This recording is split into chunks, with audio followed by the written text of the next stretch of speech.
Nusantara, where legends are born. To the roar of the stadium, hearts are sworn. With 1,000 island spirit, fierce and bright. Kemenangan atas Yaman 4-1 semakin memantapkan posisi Indonesia di puncak klasemen dengan torehan 6 poin dari 2 kemenangan beruntun.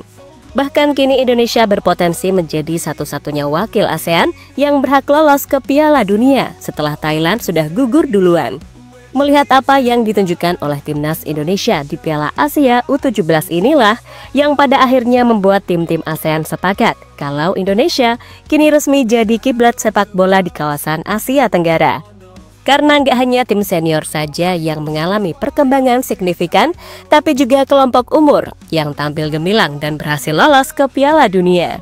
Selain itu, keberadaan Pak Erick sebagai ketua PSSI dianggap sebagai langkah besar bagi kemajuan sepak bola Indonesia. Karena bagaimanapun, reputasi Pak Erick yang punya koneksi besar membuat banyak keputusan-keputusan besar, sehingga Indonesia kini mulai diperhitungkan tim-tim elit di Asia.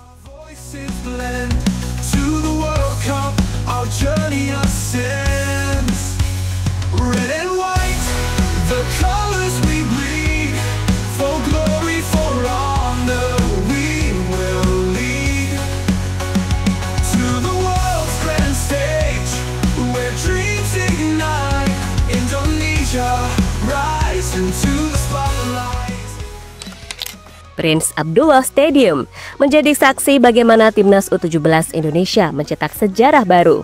Kemenangan telak 4-1 atas Yaman membuat posisi Indonesia makin mantap di puncak klasemen. Torehan 6 poin dari 2 kemenangan beruntun di babak penyisihan grup membuat Indonesia resmi back-to-back ke Piala Dunia U17. Ya, tentu saja, ini hasil yang wajib disyukuri, sekaligus menjadi bukti kalau talenta Indonesia nggak bisa dianggap sepele. Datang sebagai tim underdog, Coach Nova jelas sadar diri kalau lawan yang dihadapi bukanlah lawan yang enteng. Namun gak ada yang gak mungkin dalam permainan sepak bola. Karena keajaiban bisa terjadi selama bola masih bundar, hasilnya pun bisa kita lihat. Dengan dedikasi dan etos kerja keras yang tinggi, timnas Garuda Muda berhasil membuktikan kalau mereka bisa bersaing dan lolos ke Piala Dunia U17 lewat jalur kualifikasi. Dan ini akan menjadi sejarah besar, sekaligus titik awal kebangkitan sepak bola Indonesia.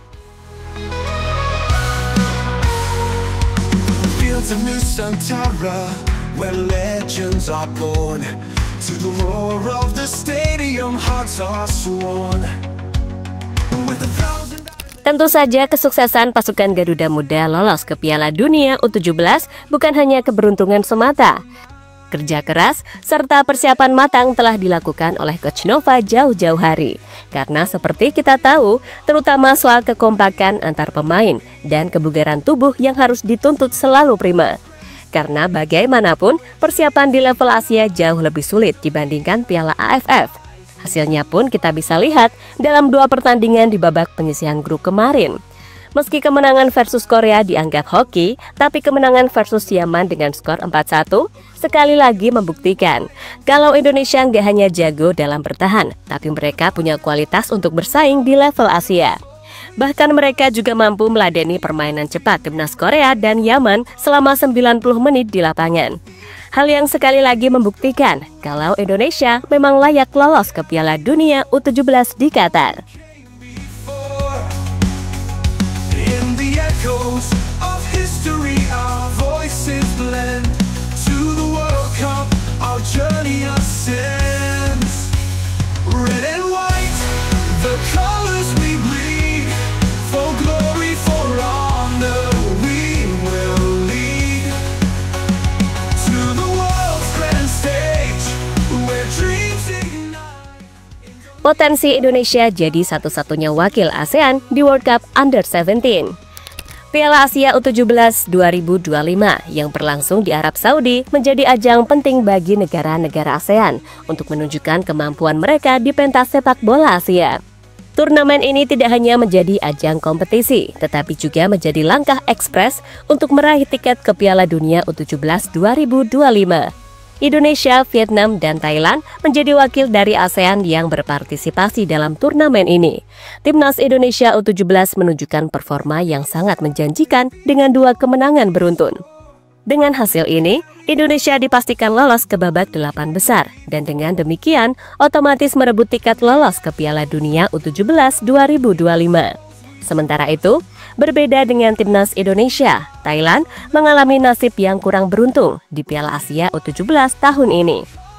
Dapat dipastikan negeri Gajah Putih nggak bisa lolos ke Piala Dunia setelah mengalami 2 kekalahan beruntun di babak penyisihan grup. Mereka mencatatkan hasil terburuk di antara negara ASEAN dengan kekalahan telak 1-4 dari Uzbekistan di pertandingan pertama. Di laga kedua, Thailand kembali harus menelan pil pahit setelah kalah 1-3 dari Arab Saudi. Kedua kekalahan ini membuat Thailand dipastikan tersingkir dari turnamen lebih awal. Sementara itu, Vietnam U17 juga harus berjuang keras agar dapat menyusul jejak Indonesia. Vietnam juga menunjukkan performa yang cukup baik meskipun tidak sekuat Indonesia. Mereka membuka turnamen dengan hasil imbang 1-1 melawan Australia U17. Pelatih Vietnam, Cristiano Roland, mengatakan bahwa hasil ini adalah hasil positif, mengingat kekuatan tim lawan yang cukup tangguh. Di pertandingan kedua, Vietnam juga berjuang keras untuk menahan imbang Jepang U17 dengan skor 1-1. 2 hasil imbang 2 poin. Saat ini Vietnam tertahan di peringkat 3 klasemen sementara. Dengan 1 pertandingan tersisa, masih ada peluang Vietnam untuk mengamankan tiket lolos fase gugur dan otomatis tampil di Piala Dunia U17 2025, tapi mereka harus menang.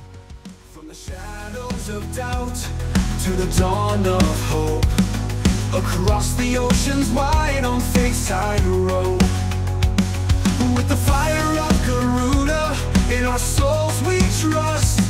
In unity we rise from the dust. With each step, with each goal we score. Indonesia resmi jadi kiblat sepak bola ASEAN. Emang harus diakui sih, kalau perkembangan timnas Indonesia sejak dipegang oleh orang yang mengerti bola langsung mengalami peningkatan yang cukup drastis. Bahkan dalam kurun waktu kurang lebih 1 tahun terakhir, prestasi dan reputasi timnas Indonesia benar-benar mampu mencuri perhatian. Dan dengan segala torehan luar biasa yang dicapai oleh skuad Garuda, membuat banyak media internasional merasa takjub.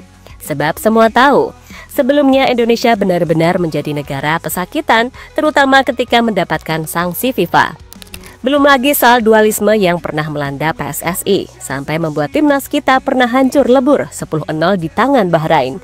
Atau di kualifikasi Piala Dunia 2022, ketika Indonesia beneran dibuat seperti badut oleh tim-tim sesama ASEAN semacam Thailand, Vietnam, dan Malaysia di fase ronde 2.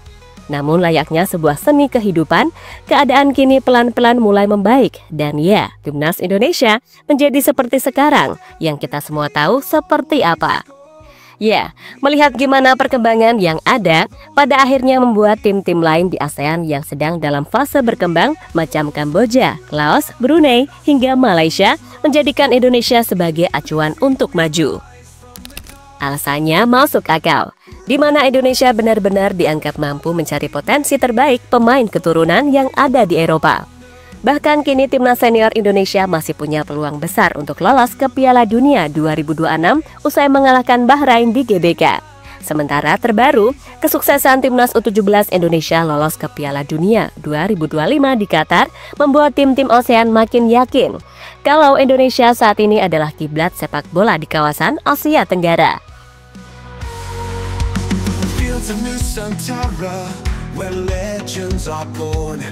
To the roar of the stadium, hearts are sworn.